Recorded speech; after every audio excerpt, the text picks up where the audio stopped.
열심히 성실하게 살았는데도 사람들에게는 끔찍하고 불행한 일이 매일같이 일어납니다.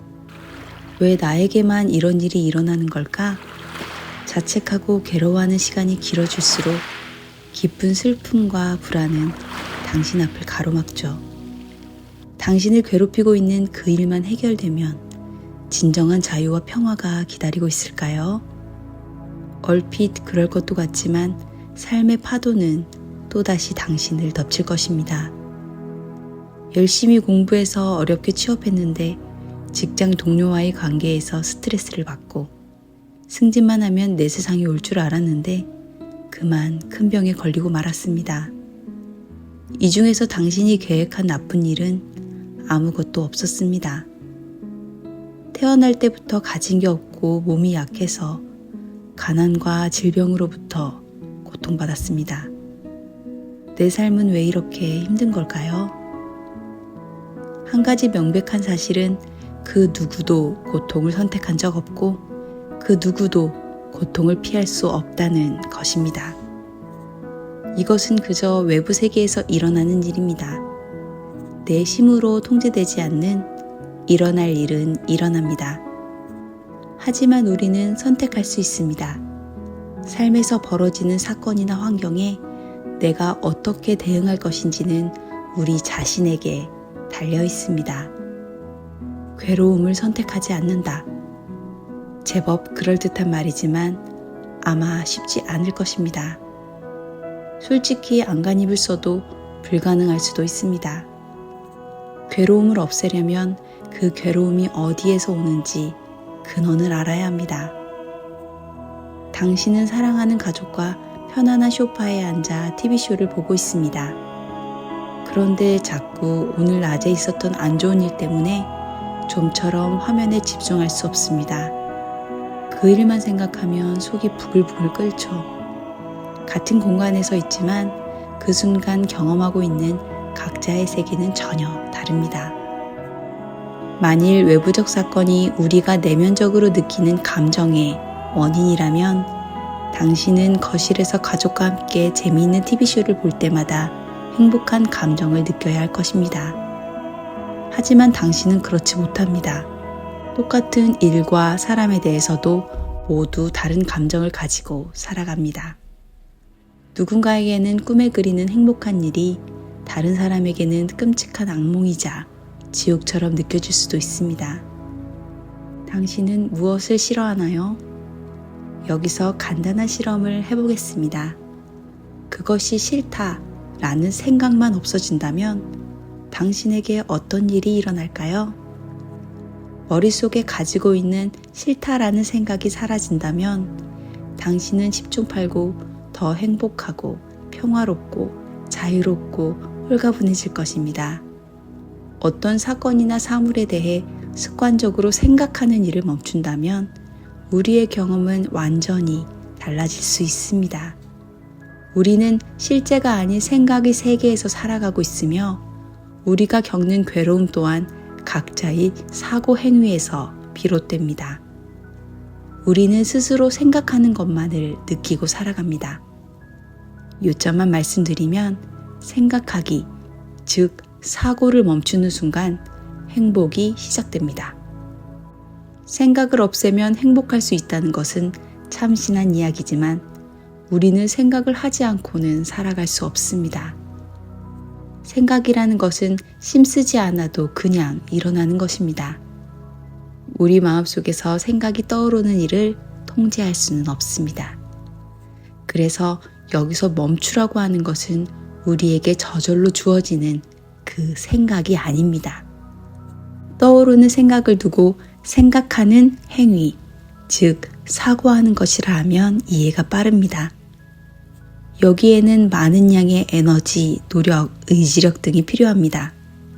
마음속에서 떠오른 생각에 적극적으로 관여하여 심리적 괴로움을 얻게 하는 것이 바로 이 사고하는 행위입니다. 우리가 어떠한 질문을 받았을 때 마음속에 곧바로 떠오르는 답은 그저 생각입니다. 생각은 본질적으로 나쁜 것이 아닙니다. 하지만 그 생각을 두고 다시 생각을 이어가는 순간 격렬한 감정의 롤러코스터에 오르게 됩니다. 마음속에서 떠오른 생각을 판단하고 비판하면서 온갖 종류의 감정적 소용돌이에 말려들게 만들죠. 사람이 겪는 모든 괴로움의 근원적 사고가 바로 이것입니다. 생각을 할 때 답답하고 제한적이며 부정적 감정에 시달리게 된다면 이것은 바로 뭔가 생각하고 있다는 신호입니다. 극도의 스트레스와 불안감에 시달렸던 상황을 돌이켜보세요. 그때 얼마나 많은 생각을 했는지 기억해 보시기 바랍니다. 우리에게 스트레스를 불러일으키는 것은 생각의 내용이 아니라 생각하는 일 그 자체입니다. 당신이 좌절감, 스트레스, 불안감과 같은 부정적 감정을 느끼는 이유는 뭔가를 생각하기 때문이라는 사실, 그리고 그 감정의 강도는 사고의 양과 직결된다는 사실을 알아야 합니다. 그렇다면 사고가 괴로움의 근원이라면 이를 어떻게 멈춰야 할까요? 안타깝게도 생각하기를 완전히 멈출 수는 없습니다. 하지만 생각을 쏟는 시간을 매일같이 조금씩 줄여나갈 수 있습니다. 그렇게 노력하다 보면 점점 행복한 상태의 시간이 늘어날 것입니다. 마음속에 저절로 솟아나는 생각은 자연스럽게 돌아다니도록 내버려 둡니다. 거기에 대해 판단하고 관여하는 사고의 행위를 하지 마세요.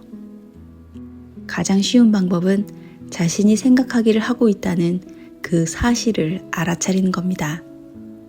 아, 내가 또 생각을 해버렸네. 아, 판단했다. 라고 말하세요.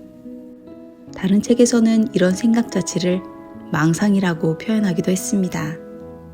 생각에 사고를 더하는 순간, 지금 내가 뭔가를 생각하는 중이며 이러한 행위가 모든 괴로움의 근원이라는 사실을 인지함으로써 사고의 굴레에서 벗어나시길 바랍니다. 마지막으로 생각하지 않고서 어떻게 살아갈 수 있는지 말씀드려 보겠습니다.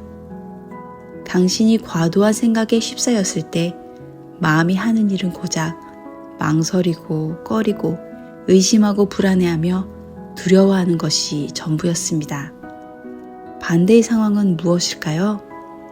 바로 몰입과 무심의 상태입니다. 당신이 좋아서 완전히 몰입되어 있을 때 당신 머릿속에는 아무런 생각이 없었다는 것을 깨달아 보시기 바랍니다. 행복하다, 고맙다는 생각이 들었을 수도 있습니다. 하지만 이것은 절정의 순간에 느꼈던 감정이 아닙니다. 그 단계에서 한 단계 지나 약간의 시간을 두고 당신은 행복과 감사를 느꼈을 겁니다. 무지의 상태, 즉 아무런 생각이 없는 상태로 살아간다는 것은 그저 삶의 목표나 주체가 없이 살자는 말이 아닙니다. 마음속에 괴로움을 만드는 그 생각하는 행위를 최소한으로 하고 무지와 몰입으로 들어간다면 당신은 크나큰 행복과 성취를 맛보게 될 것입니다. 개인적으로는 이 책은 전반부와 후반부로 나눠진다는 느낌을 받았는데요. 처음에는 괴로움을 만들어내는 생각, 그 생각을 없애는 시도를 했다면 후반부에는 생각이 아닌 직감으로 삶을 창조하는 법을 다뤘습니다. 몹시 흥미롭고 새로운 이야기입니다. 뒤의 내용이 궁금하신 분은 꼭 책으로 만나보시길 권해드립니다. 책의 저자가 이 책을 읽고 변하지 않는 것은 불가능하다 호언장담한 것처럼 당신에게 사랑, 평화, 기쁨이 찾아오길 바랍니다. 감사합니다.